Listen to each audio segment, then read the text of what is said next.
Welcome to the world of science fiction and forgotten worlds. Alien Universe. Don't forget to like, subscribe, and never miss a new movies and story from this channel. No one remembers the night the sky opened, but everyone remembers the sound. It was not an explosion. It was not thunder. It was something deeper, like the air itself was tearing apart. People came out of their homes, looked up, and saw lines of fire falling slowly, silently, like the stars were being thrown away. The government said it was space debris. Scientists said it was a rare meteor shower. But the old man in Sector 12 said something else. He said, the galaxy just cleaned its trash. No one listened to him. They were too busy watching. And metal pods crash into empty fields, deserts, and oceans. The pods did not burn. They did not break. They just landed. For 3 days, nothing happened. Then the first pod opened. Inside was not a machine, not a weapon. It was a child. The child did not cry. He did not move. His skin had strange silver lines that faded when people touched him. His eyes were open, but he did not blink. Doctors said he was alive. Soldiers said he was dangerous. The news called him the visitor, and he was not alone. More pods opened across the planet. Different countries, different climates, same result. Inside each pod was a child. Some looked human, some did not. One had skin like glass. One had no mouth. One had glowing veins that dimmed whenever the lights went off. The world panicked. Religious groups called them demons. Governments called them assets. Scientists called them the greatest discovery in history. But the children, they called each other nothing. They did not speak. They did not react. They only watched, and the accident started. A hospital wing lost all gravity for 9 seconds. A military drone turned into dust mid-air. An entire power grid shut down when one of the children simply walked past a wall. No one saw them do anything. They just existed. And reality bent. That was the day the word trash appeared on every secret report. Because hidden inside the last pod was a message, written in a language no one had ever seen, but every computer somehow understood. Rejected units. Disposal complete. The galaxy had not sent ambassadors. It had not sent refugees. It had sent its failures. And Earth kept them. But sometimes, late at night, security cameras caught them standing together, looking at the sky, as if they were waiting for something to come back. Years passed. The world changed around them, but they did not age normally. They learned faster than any human. They adapted to every test. One of them solved a quantum equation without ever being taught math. Another rebuilt a broken engine by touching it once. The glass-skinned girl could walk through locked doors, not by phasing, but because the door simply stopped being solid. Still, they never explained themselves. People stopped calling them trash. They started calling them weapons. Until the day the signal arrived. Every satellite went dark for 13 seconds. Every screen showed the same symbol, the same language as the message inside the pod. This time, it was not a label. It was a command. Collection in progress.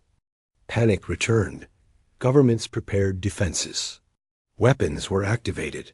The children were locked down. For the first time since they arrived, the children reacted.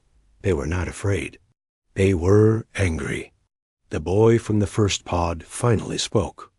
His voice was calm, but every microphone in the facility shattered when he said one sentence. We were not thrown away. We were sent here to survive. Outside, the sky began to open again, but this time something was coming down that was. And for the first time, humanity realized a terrifying possibility. What if the galaxy's trash was never trash at all? What if Earth had been raising something the universe was afraid to keep? And what would happen when the ones who threw them away came back to take them. Because the children were no longer just watching the sky. They were preparing for war. The sirens started before anyone saw the ships. They did not sound like normal alarms. The tone was low and heavy, like a warning the planet itself was trying to give. Birds fell silent. Phones lost signal. Even the wind seemed to stop. Above the atmosphere, something huge moved. At first, people thought it was a shadow. Massive structures, dark and silent, hanging in orbit like they had always been there, just waiting for the right moment to appear. None of it reached the ships. Every weapon slowed down, froze, and then dropped, as if gravity had suddenly changed its mind. Inside the containment zone, the children stood together for the first time. No guards could move them. Doors would not close. Locks simply stopped working. The boy with the fading silver lines looked at the others and said, "They found us." It was the longest sentence he had ever spoken. Screens across the facility turned on by themselves. The same alien language appeared again, but this time the translation came instantly. Return defective units. Planetary resistance will be erased. The generals watching from underground bunkers gave the order to evacuate. They did not want a battle. They wanted to survive. The girl with glass skin touched the wall.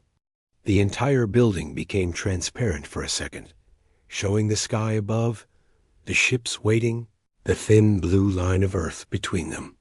She said quietly, "They will break this world to reach us." For the first time, fear appeared on their faces, not fear for themselves, fear for humanity. Far above, one of the alien ships opened. It did not fire a weapon. It released something small, something fast. A drop pod burning through the atmosphere, aimed directly at the containment zone. The military tracked it. They tried to intercept. Every system failed at the exact same moment. The pod landed without a sound. It was larger than the ones the children arrived in, darker, covered in symbols that hurt human eyes to look at for too long. The ground around it turned black, like the life had been drained out of the soil. No one ordered the children to move. The boy whispered, "This is not a retrieval unit." The pod opened. Inside was not a child. It was something tall, thin, and wrong. Its body looked unfinished, like different species had been forced into one shape. Its face had too many eyes, all focused on the children at once. A collector. It did not walk. The ground moved it forward. Every soldier aiming at it felt their weapons become heavier, then impossible to lift. The air grew thick. Sound became slow. The collector spoke without moving its mouth. "Defective creations. You were discarded. Compliance is required." The children did not answer. The boy stepped forward alone. "You called us failures," he said, "but you sent us to the only world where we could choose what to become." For the first time, the collector paused. That pause lasted less than a second, but in that second, something impossible happened. The power grid outside the facility came back online. Satellites restarted. Communications returned. It was as if the children were pushing back. The collector raised one long limb. The sky above the building began to crack with light. A beam was forming, not to destroy the children, but to erase the entire area, sacrifice the planet, retrieve. The units. The girl with no mouth stepped forward. The lights around her dimmed. Gravity bent toward her. The boy looked at her and said, "If we fight, they will see what we became." She nodded. Outside, people around the world watched the sky burning. They did not understand what was happening. They only knew something terrible was coming down, and something on Earth was rising to meet it. Inside the zone, the children formed. A circle. For the first time since they arrived, they were not silent observers. They were choosing. And the collector finally understood the truth the galaxy had missed. These were not discarded weapons. They were unfinished. And Earth had finished them. A beam from the sky began to fall. The children lifted their hands together, and reality started to break. The beam did not hit the ground. It stopped. Not because the ships turned it off, not because the collector moved, but because the air itself became solid. Light bent around the circle of children, stretching, slowing, like time was being pulled.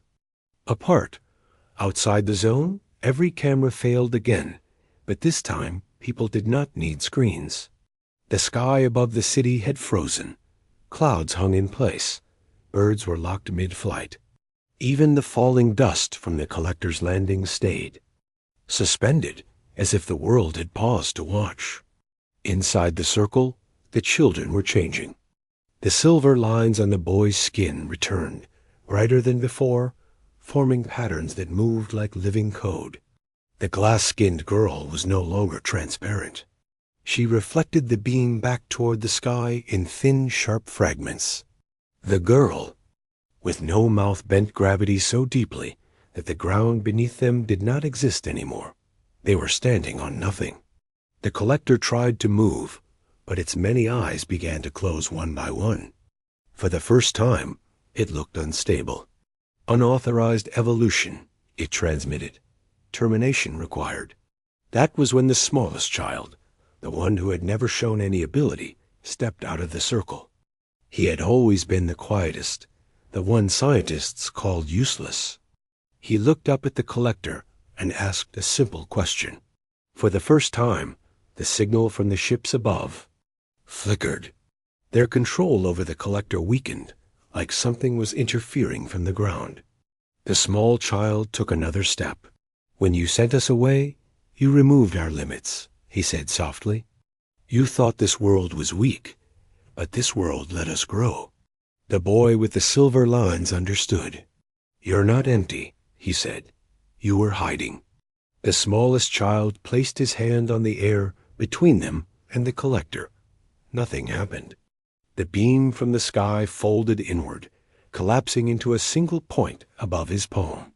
The frozen clouds shattered into motion again. Sound returned in a violent wave. Every screen on Earth turned white. The collector tried to retreat, but space behind it closed, like a door that no longer existed. "You made us to follow commands," the small child said. "Earth taught us to choose." He closed his hand. The collector did not explode. It did not burn. It simply stopped being there, as if the idea of it had been erased. High above, one of the massive ships went dark. Their perfect formation broke for the first time. Signals overlapped. Systems failed. The control network that had managed thousands of discarded creations across the galaxy was being disrupted by a group they had thrown away. On the ground, the children lowered their hands. The circle broke. For a moment, they looked like normal. Kids again, standing in a destroyed field under a wounded sky. But the world had seen. Humanity had watched missiles fail, gravity bend, light freeze, and an alien collector vanish without a trace. They had watched the ones called trash protect a planet that was never theirs. Sirens stopped. Weapons powered down. Across every city, people stepped outside and looked up, not in fear this time, but in silence, because the ships were still there. And they were moving, not attacking, retreating. The message that appeared on every screen was short, and for the first time, it was not a command. It was a warning. Uncontrolled units detected. Containment impossible. The galaxy was afraid. Back in the field, the smallest child looked at the others and asked, "Is it over?" The boy with the silver lines shook his head. "They will not come back as collectors," he said. "Next time, they will come as an army." The children looked at the sky together, not as observers, not as experiments, but as defenders. They had been called trash. Now they were the reason a galactic fleet was running. And Earth had just become the most dangerous place in the universe. For 3 days, the ships stayed at the edge of the sky. They did not attack. They did not leave. They just watched. The world celebrated too early. News channels called the children heroes. Governments offered protection. People brought gifts to the fences of the containment zone. Flowers, drawings, messages that said thank you. But inside the zone, the children were not celebrating. They were listening. Every night, they stood in the same place, looking up, heads tilted slightly, as if hearing something no one else could hear. On the 4th night, the smallest child spoke again. "They are not afraid of us," he said. The boy with the silver lines frowned. "We forced them to retreat." "No," the small child replied. "We forced them to wait." At that moment, every screen on Earth turned on, not with alien symbols, not with a warning, but with something worse. A live transmission from space. A human face appeared, older, tired, wearing a uniform no one recognized. Behind him was a metal wall filled with the same symbols that had been on the pods. "My name is Commander Elias Ward," he said. "If you are seeing this, then the children have activated." The world froze. "I was part of the first contact mission," he continued. "We did not discover the galaxy. The galaxy discovered us, and we made a deal." Inside the zone, the children stopped moving. "They told us they were disposing of unstable creations," Ward said. "Biological weapons that could evolve beyond control. They said they would send them to an unimportant world, a safe dumping ground. In exchange, they gave us technology, medicine, power. We agreed. No one breathed. We told them Earth was empty of advanced life," he whispered. "We told them it was a dead world." The truth hit like a shockwave. Humanity had not been chosen. Humanity had volunteered its own planet as a trash site. The boy with the silver lines closed his eyes. "So they did not send us here by accident." The small child nodded. "We were traded." On every screen, Commander Ward's message continued. "If the children survived, it means the galaxy will come to erase the mistake," he said. "Not to collect them. To cleanse the planet we lied about." The ships at the edge of the sky began to change formation. Not retreating, charging. Inside the zone, the children stood silently as the truth settled between them and the world that had raised them.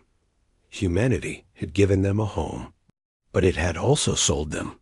For the first time, the children looked down at the cities, at the people cheering for them, thanking them, calling them heroes.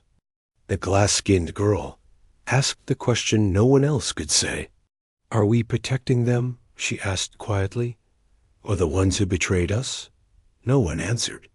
Above them, the first weapon from the fleet began to form, larger than the beam. Before, wide enough to erase a continent.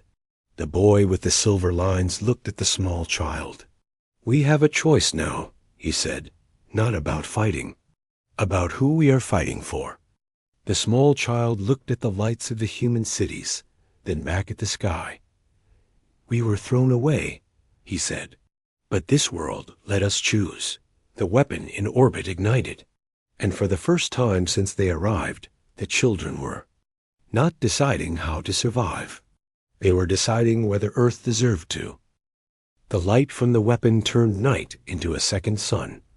Across the oceans, waves began to rise without wind. Satellites burned. The air itself vibrated with a sound too deep for human ears, but every living thing felt it. This was not an attack, meant to win a battle. This was erasure. Inside the zone, the children stood facing the sky, but their eyes kept drifting toward the cities below. Millions of people, the same people who had locked them behind fences, studied them, feared them, and now trusted them to save a world that had once traded them away. The glass-skinned girl spoke first. "They lied about us." The boy with the silver lines answered, "Yes, They used us. Yes, they would have left us here to die. He did not reply. The smallest child stepped forward, looking at the lights of the nearest town. In one window, a human child held up a piece of paper against the glass. A drawing. Crude, uneven, but clear. It showed the sky, the ships, and a group of small figures standing in front of the earth, protecting it. They did not know. The small child said softly, "The ones in power made the deal.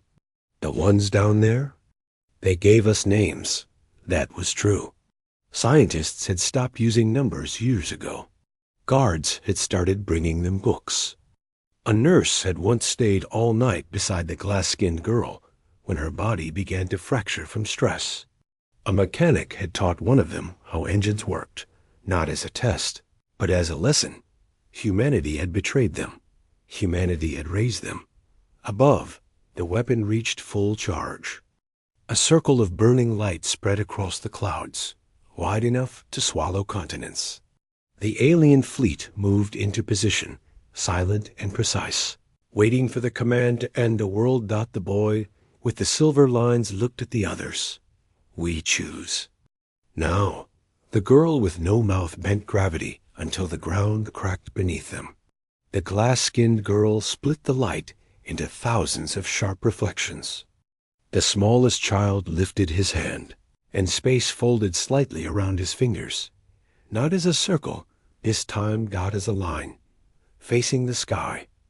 "We were their trash," the boy said, his voice carrying across every active frequency on Earth. "But this world let us become more." Cities heard him. Bunkers heard him. Even Commander Ward's old transmission room, floating somewhere in orbit, received the signal. "We do not fight for your governments," he continued. "We do not fight for your deals. We fight for the ones who showed us what we could be." The weapon fired. A column of white fire fell from orbit, tearing through clouds, boiling oceans beneath it, splitting the sky itself. Every human watching believed it was the end. The children moved. Gravity reversed above them, pushing the beam upward even as it fell. Light shattered into fragments that curved around their bodies. Space folded again and again, compressing the energy into something smaller, denser. Impossible. The smallest child stepped into the center of the falling star. For a moment, he disappeared inside the light.